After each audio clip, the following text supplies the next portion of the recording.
What's going on, everybody? It's Blandon here from the Home Seeker podcast, and today I want to share with you this concept on how you can make better decisions around your first home purchase. One of the struggles as a first home buyer is knowing whether or not the property that you're buying is going to be a good choice for the long term. Sometimes we might let the emotional get the best of us, and we might end up buying something that might not be the best decision in the medium to long term. So how could you have a more logical way of assessing this? And here's a framework that I help with my clients that you could use by yourself. And even if you just started listing out all of these things and you bring it to one of our team, we can actually walk through it with you with a more certainty around the numbers. So there are 4 things that you want to look at every single opportunity.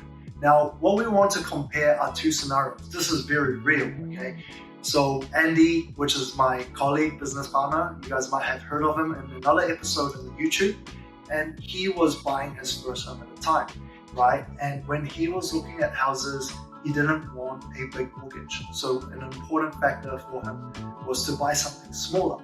So he was looking at a 3-bedroom house at around 900K mark. And what happened is that was the first choice. Now, the properties that he was looking at was a lot newer, right? He wants to buy a 3-bedroom that he doesn't have to renovate, he doesn't have to do anything, and he could just move into it. So I'm going to put this as our option number 1 here. It's just to buy a 3-bedroom, nice home. Okay. Now, I challenge him to think a little bit different, because with properties, I've seen so much by the time he was ready to buy his first home. I can see that properties that appreciate more over time are different to the ones that he was looking at. So I suggested, hey, look, why don't you have a look at whether or not you could buy a home and income for a bit more, right? You might pay a little bit extra, but you're also going to get some income coming in. So this is the second choice, which is a home and income. And because home and income tend to be obviously bigger, because you've got the main dwelling and the second dwelling, meaning you get an income from the second home, and they sit on a bigger piece of land as well. So that means from a land perspective, this is going to be on a bigger piece of land with better appreciation over time. So then what are these things on the side that we're looking at? The first thing is understanding the cash flow. Now, this one obviously is going to be a smaller mortgage, right? We ended up looking for something around that 1.25 mil mark. This is what he was looking at. Okay, so the 3-bedroom, nice home, right? It was going to cost him $55,000 a year.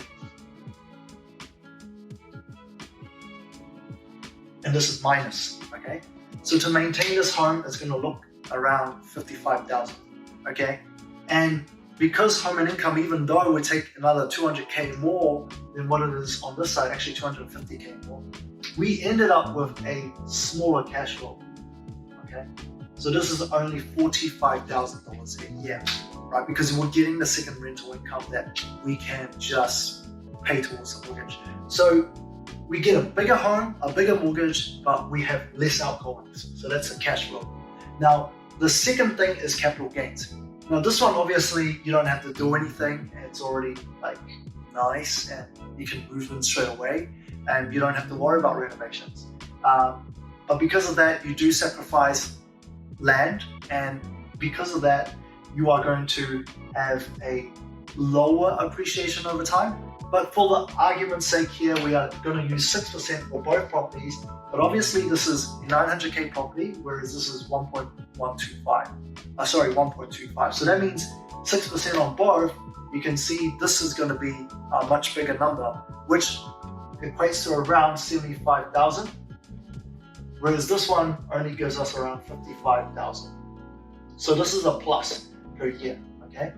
And that means we're getting more capital gains on this property as well. So this one is the check mark, and we've got a check mark here. Now the third one, what does CI stand for? CI stands for capital improvement value. Capital improvement value is looking at whether or not you can add more value by spending more money on the property. Now, because this property is a bit older, usually a home income, they might build the income later on, so the minor dwelling might be a lot newer. So it's something that they ended up living in. It's a 2-bedroom dwelling that they moved into. and then they'll have like a 3 or 4 bedroom in the main house that's going to be a bit older. So that means you could add value by renovating the front house. In this situation, we have none, right? Because it's already renovated, it's a cross lease on a smaller piece of land. So we say low to none. Now, because this was on a freehold section, it is on a longer driveway, but because of the unitary plan in Auckland, you can then look to get rid of the houses in the future and build upwards, right? You can build upwards, you can build sideways, you can build a lot more housing on it because of the unitary plan. And so this means that we can at least renovate, right? And this will usually give us a 1-to-1 ratio. Let's say we spend 50,000, we should get 100K value. So let's just say 100K plus value in renovations. If we spend 100,000, we get 200,000 value. We could also bulldoze and build. Now, most home and income, if you buy it like this, day one, you're not going to be able to develop it with a profit margin. What that means is, because you're paying for the extra dwelling on day one, it's less likely that the property is going to be profitable if you develop on day one. So long term, you can do that, and it will be something you could do in the future that's going to allow you to have the value. But in Andy's situation, he couldn't, right? He would just live in it and then rent out the front house. So this is looking at the capital improvement. So now you can see in all 3 areas, basically the home and income is a more logical choice. Now it comes down to the last one, okay, which is the lifestyle fulfillment. That's what LF stands for, because this is really important as well. I know some of you guys might have kids, and some of you might have needs for specific areas, maybe closer to work. So those are the things that you need to measure up as well in your situation. But in any situation, the lifestyle factor was very low difference, right? They got a 3-bedroom new house, whereas they're going to live in the minor dwelling that's 2-bedroom brand new, and they're going to wait a little while, and then they're going to top up on their mortgage to do the renovations later on the bigger house, and so that they can move into the bigger house later. So lifestyle factor was very, very minor difference, okay? But we are going to look at 3 things, the GBU. GBU means good, bad, ugly. What are the good? The good is that no need to renovate, right? This one, we are going to have lifestyle factor, also no need to renovate, because we're going to live in the smaller house, okay? So bad, this one is low capital growth, but that's not really lifestyle related. But in this situation, smaller house. Short term. So those are the things that we need to consider. Are there any ugly factors? Well, potentially you are living closer to the tenants that might move into the front house, whereas if it's a more segregated cross lease house, it's a bit easier to live separately.